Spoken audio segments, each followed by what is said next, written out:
स्वयं की सुरक्षा कर रहे, स्वयं की सुरक्षा कर रहे। आने वाले खोटे छठे काल की, आने वाले उस नरक निगोद की पर्यायों से बचाने की तैयारी चल रही है। अगर हमने सच्चे भावों से ये क्रिया की है तो बच भी सकते हैं, नहीं तो फिर छठा काल और नरक युगोद पक्का है, पक्का है, पक्का है। विचार करो, हम माँ कितनी कितनी दूसरों की व्यवस्था बनाते हैं, नहीं बनाते ना घर में, फिर अपनी व्यवस्था कब बनाएंगे? अपनी स्वयं की व्यवस्था अपने स्वयं के लिए व्यवस्थित कब होंगे? लोगों की बातों में आकर, दुनिया की, घर परिवार समाज की सबकी बातों में आकर पता नहीं हमने अपना धर्म, अपना ईमान, हमारे सब कुछ हमने बेच दिया। कभी तो 24 घंटे में माँ स्वयं के लिए 5 मिनट, 2 मिनट, 1 ही मिनट मनीष भाई निकाल लो कि मैं ये कर रहा हूं किसके लिए? मुझे मान सम्मान मिले, प्रतिष्ठा मिले, इसलिए मैं दान कर रहा हूं? नहीं। अगर इसलिए आपने दान दिया है तो आपने व्यापार किया है शुद्ध, शुद्ध व्यापार किया है, और व्यापार का नाम दान नहीं है। किसी को बेच देना, इसका नाम भी दान नहीं है। दान तो भीतर के गदगद परिणामों से अपने स्वयं के उपकार के लिए किया जाता है। ये लोगों का भ्रम है कि हम सामने वालों की व्यवस्था बनाने के लिए दान दे रहे हैं। सामने वाले की व्यवस्था मां बन जाती है, व्यवस्था हमें अपनी बनानी है। व्यवस्था हमें स्वयं की बनानी है। दूसरा तो निमित्त था, वो द्रव्य भिन्न था, उसका पुण्य होगा तो आपकी व्यवस्था सार्थक है, और नहीं है सामने वाले का पुण्य तो कोई कार्य नहीं।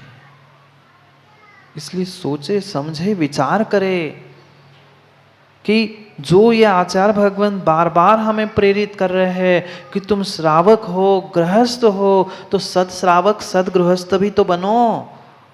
जो नियमावली बनाई गई है श्रावकों के लिए, श्रमणों के लिए, जो श्रावका गृहस्थाश्रम, वानप्रस्थाश्रम आदि की व्यवस्था बनाई, उनमें तो जीने का प्रयास करो। क्योंकि ये आवश्यकों का पालन किए बिना जीव कल्याण को प्राप्त नहीं होगा, नहीं होगा।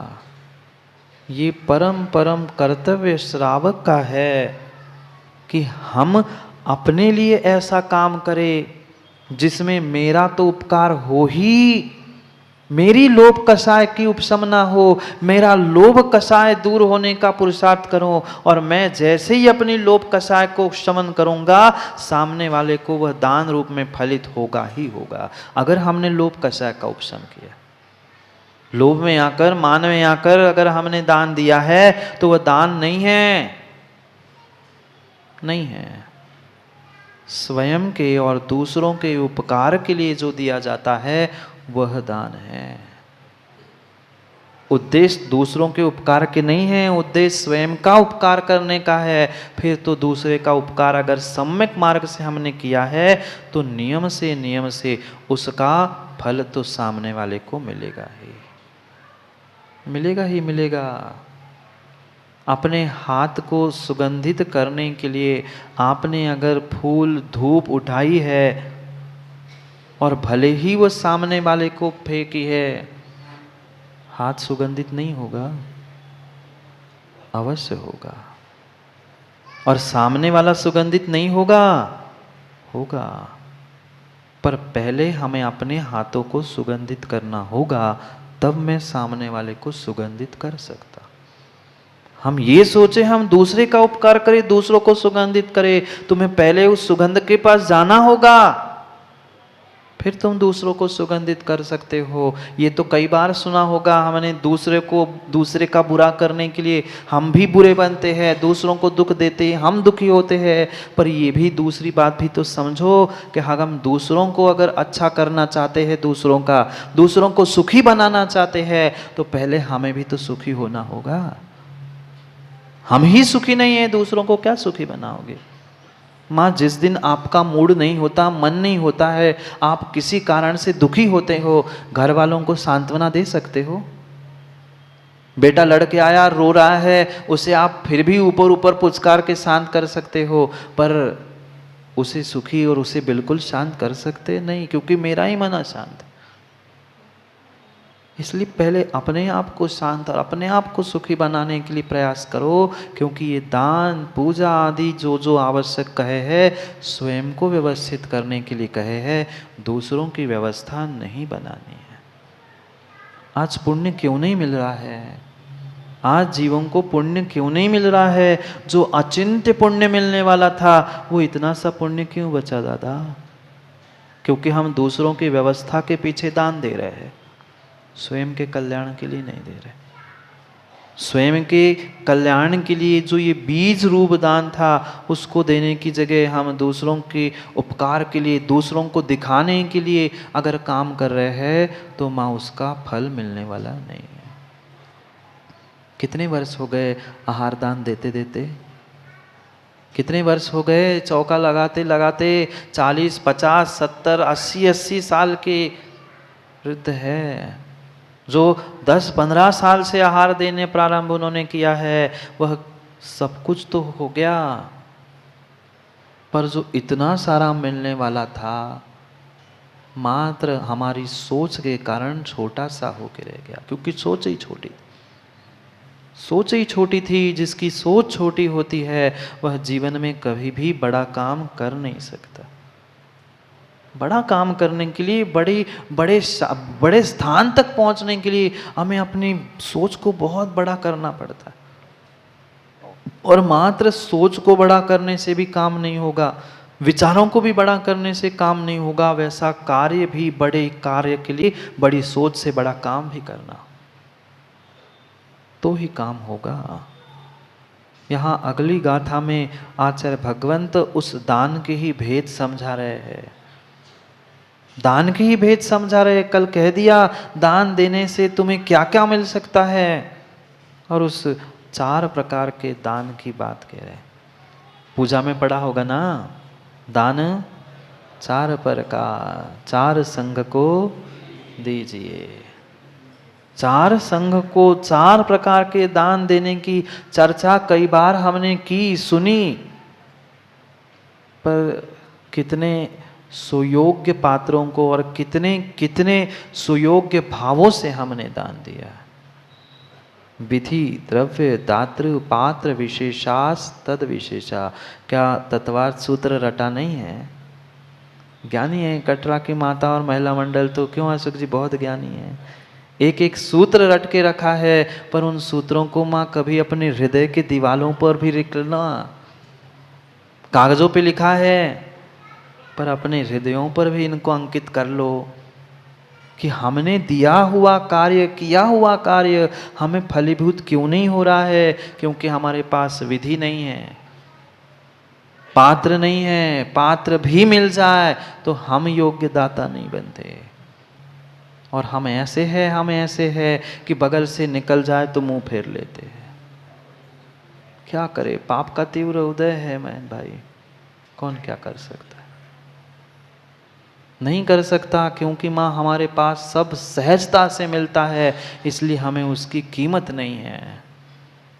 सहजता से जो वस्तु प्राप्त होती है, चाहे धन हो चाहे कुछ हो, कल कह रहे थे ना अशोक जी दाऊ, जो सहजता से मिलता है उसकी कीमत नहीं है, जो संघर्ष पूर्वक मिलता है उसकी जीवन में कीमत होती है।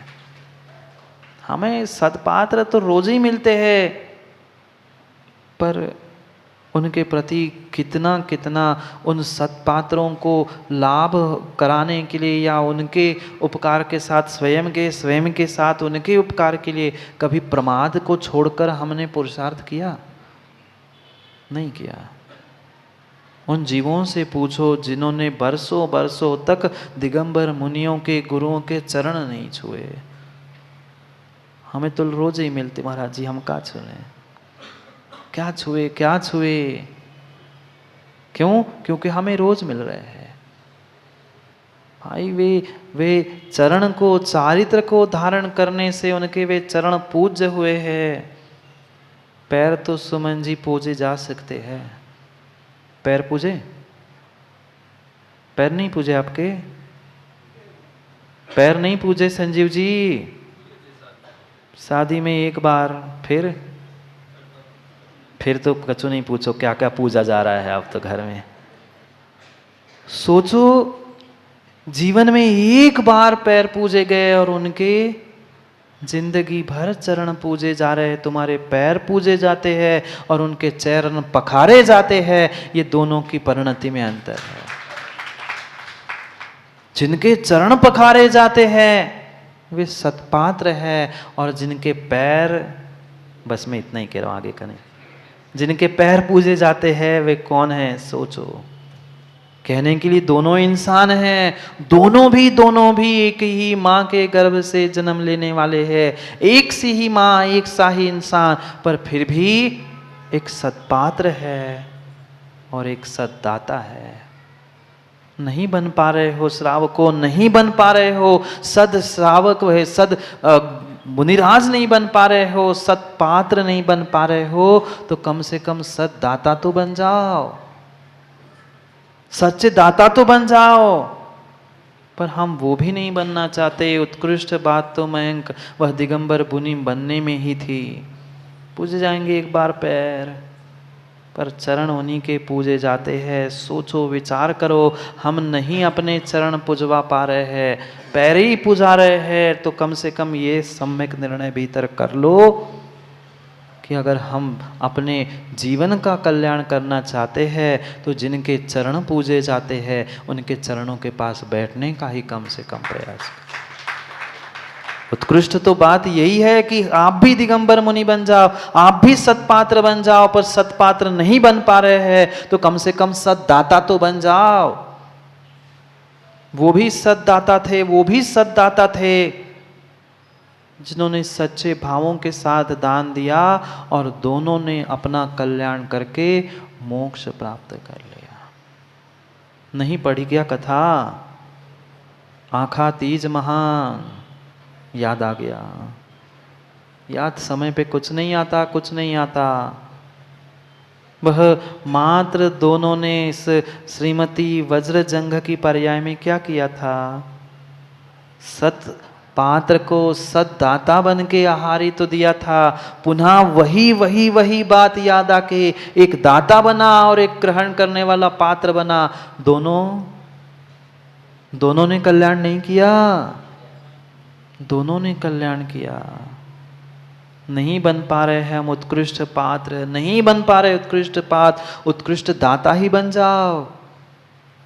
जिनके घर में तीर्थंकर जैसे महापुरुषों के, तीर्थंकर जैसे महान महान विभूतियों के आहार हो जाते हैं, वो तो वैसे ही मोक्षगामी होते हैं, प्रमाण पत्र है।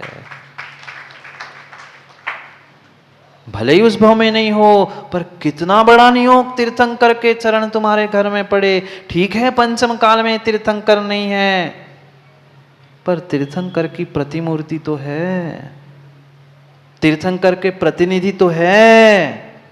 उन तीर्थंकर जैसी ही तो मुद्राधारी है, पर हमें दिखता कहाँ है? हम तो उनमें भी राग द्वेष खोजते हैं, उनमें भी स्वार्थ खोजते हैं। जो महाराज संजीव भाई खोजते हैं, जो महाराज हमारी बात मान ले, जो मुझे विशेष आशीर्वाद दे, मेरे लिए कुछ दे, मैं उनके पास जाऊं, उनके लिए चौंका लगाऊं। हम तो देखते ना पड़गान करते समय माताओं के और सबके चेहरे देखते हैं। आचार संघ में होते तो और समझ में आता है, आचार्य आए तो कितनी जोर से चिल्लाते हैं, फिर आखिरी के साधु है तो नमस्तु नमस्तु नमस्तु, हाँ नमस्ते। अब तो चले ही गए बड़े महाराज, क्या करें भाई, वे भी तो पात्र थे।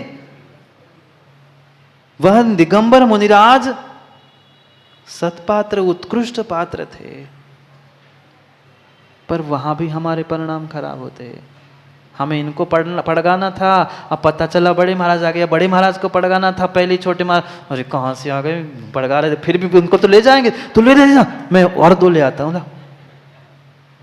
चाहते हम इतना सारा पुण्य है और कैसी हरकतें हैं। हम अपने आप को टटोल के देख लो, एक एक दान के भेद पर चर्चा करें तो घंटों निकल जाए।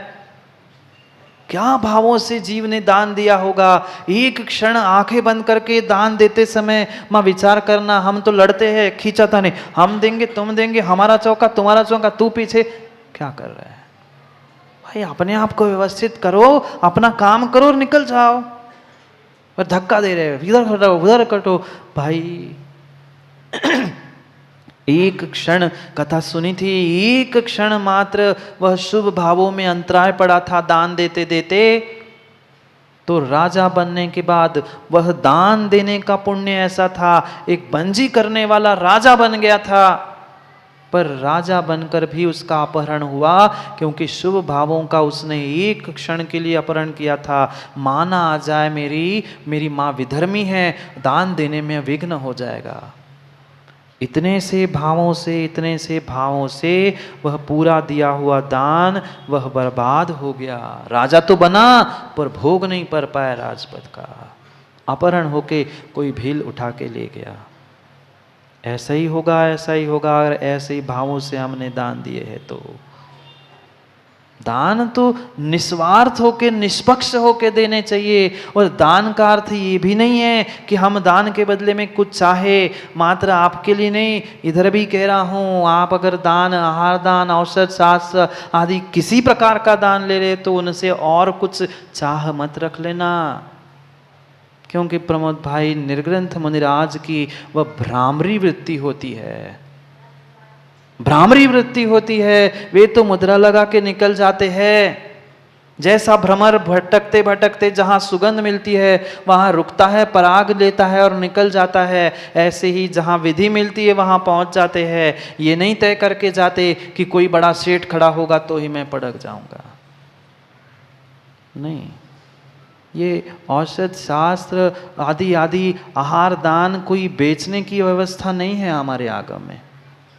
कहीं भी इन दानों को बेचा नहीं जाता। जो श्रावक दे, श्रावक ने सूखा वह रोटी का ग्रास और पानी कुएं का खींच के पिलाया है, पर उसके पास अगर भक्ति है तो वहां अतिशय होते हुए देखे हैं, पंचाचार होते देखे गए। आज पंचाचार क्या, कुछ ही तो नहीं होता। क्यों? क्योंकि दाता भी और पात्र भी दोनों की उतनी विशुद्धि नहीं बन रही है, नहीं बन रही है। दान बेचने की, दान खरीदने की कोई आगम में व्यवस्था नहीं है।